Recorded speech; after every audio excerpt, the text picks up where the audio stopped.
और मैं सिर्फ सीधा डीजीटीओ के पास नहीं चला गया, मैंने प्रेसिडेंट साहब को, सेक्रेटरी जनरल साहब को लिखकर कंप्लेंट्स की कि प्लीज आप इसको करेक्ट करिए, आप इसको अमेंड करिए, आप मुझे इन्फॉर्मेशन दें।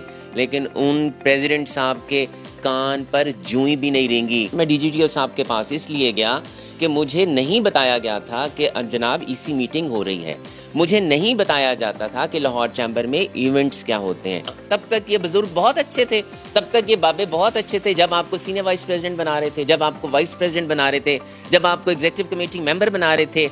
अब जब आपका काम पूरा हो गया था, अब ये बाबे हैं, ये हाथ नहीं मिलाते। आप लोटे हैं जो फाउंडर्स को छोड़ कर गए हैं। हम दादा पोता की सियासत करने वालों को यही सिखाया गया है कि अपने बुजुर्गों की इज्जत करनी है, जो चेयर बैठी हो आपने चेयर की इज्जत करनी है। और ये 26 करोड़ का था मामला, ये एनजीओ थोड़ी है कि मतलब आप 26 से 30 होना चाहिए, ये मौक़िफ़ उनका है। तो अगर 21-22 भी हुआ है तो चैम्बर के पैसे चैम्बर में लगे, आप क्या कहना है? आपने 65 लाख रुपए के तो फूल लगा दिए। आपने क्या ऐसा काम किया जिससे लाहौर चैम्बर या लाहौर चैम्बर्स के मेंबर को फ़ायदा हो? आपने तो दरवाजे बंद कर दिए। आपसे तो मिलने के लिए अपॉइंटमेंट चाहिए होती थी। जो 2-2.5 करोड़ रुपए आपने लगा दिया, जो आपने अपने आप को और लोगों को खुश करने के लिए जो आपने स्टाफ ज़्यादा रखा उसको पैसे दिए, क्या कारकर्दगी रही? आपने 3-4-5 करोड़ रुपया सिर्फ अपने लिए खर्च कर दिया। अब्बा का माल ना समझते, चैम्बर का माल समझते, चैम्बर के मेंबर्स का माल समझते, और इस बात को भी याद रखते कि अगले जहां जाके आपने जवाब भी देना है।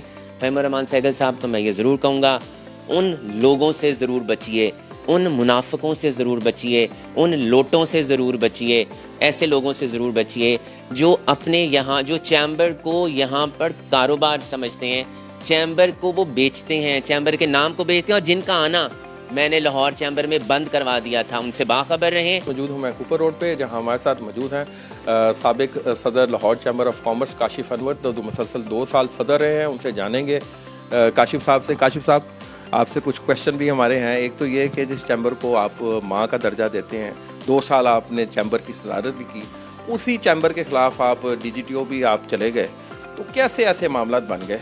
देखें, मैं आज भी ये कहता हूँ कि लाहौर चैम्बर में है, लाहौर चैम्बर ने मुझे इज़्ज़त दी है, और मैं कभी भी अपनी माँ और लाहौर चैम्बर के ख़िलाफ़ नहीं जा सकता। मैं बिल्कुल डीजीटीओ के पास गया, लेकिन उससे लाहौर चैम्बर की शान, इज़्ज़त को फ़र्क नहीं पड़ेगा। आने वाले वक्त में लाहौर चैम्बर के लिए बेहतरी होगी।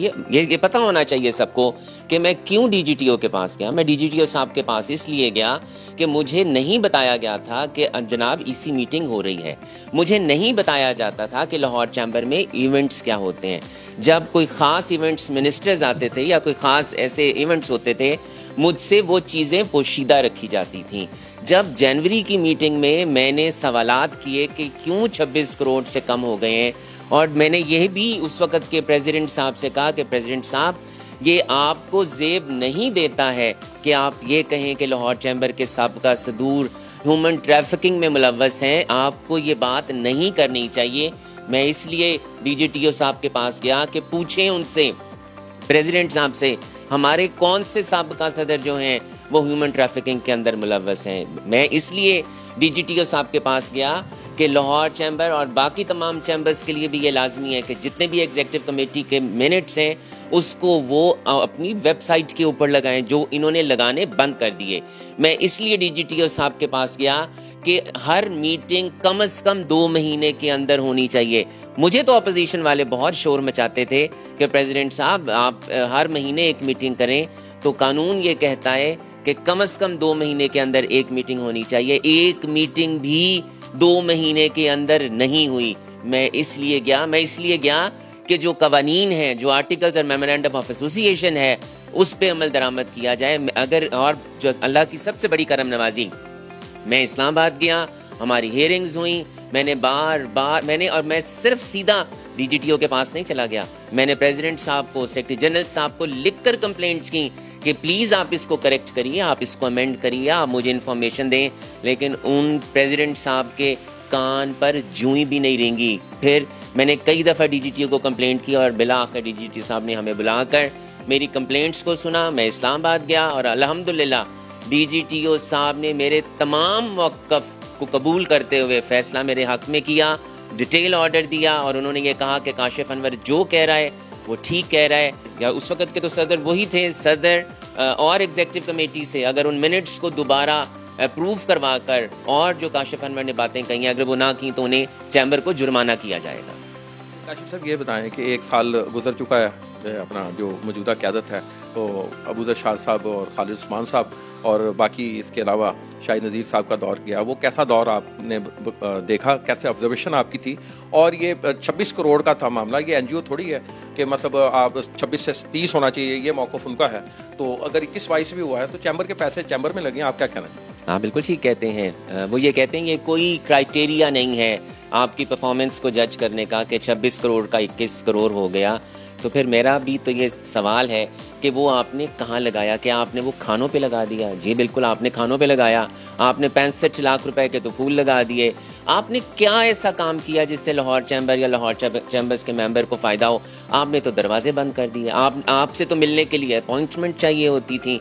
अगर आप ये कहते हैं कि हमने चैम्बर का पैसा चैम्बर के मेंबर्स के खाने पीने पे लगा दिया और चूंकि हम जीत कर आए थे तो हमने उनको खाने तो खिलाने थे, ये कोई जवाज़ नहीं है। अगर आपने खाने खिलाने थे तो आप अपनी जेब से खाने खिलाते हैं। हमें आप कहते हैं कि दादा पोता की विरासत करते हैं, तो मेरा भी आपसे सवाल है, अपने अब्बा का माल समझकर आपने वो पैसे खर्च किए? चैम्बर का माल था, चैम्बर पे खर्च होना चाहिए था। ऐसे इक़दाम करते जिससे हमारे मेंबर्स को फ़ायदा होता। उन पैसों का जो 2-2.5 करोड़ रुपए आपने लगा दिया, जो आपने अपने आप को और लोगों को खुश करने के लिए जो आपने स्टाफ ज़्यादा रखा उसको पैसे दिए, क्या कारकर्दगी रही?